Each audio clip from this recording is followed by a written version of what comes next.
अहिल्यादेवी, आपलं व्रत जरी पूर्ण झालेलं असलं तरी हा अंगारा श्रीकांतच्या कपाळाला लावा. सुखी भव. आई, आई मला असं वाटतंय की तू ह्या अशा अवस्थेत बाबांकडे नको जाऊ. म्हणजे घरी जाऊन तू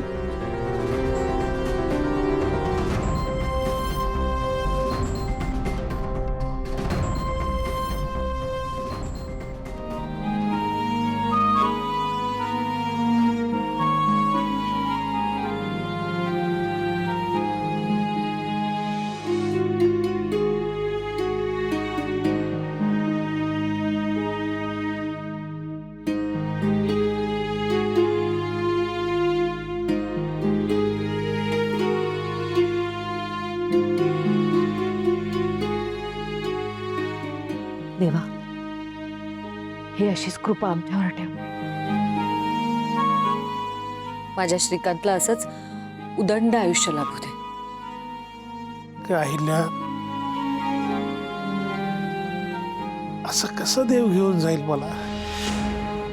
त्याला माहिती आहे माझी बायको कोण आहे.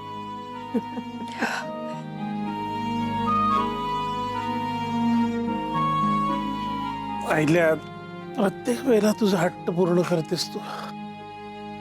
तसंच आत्ताही देवाशी भांडून मला परत आणलंस ना.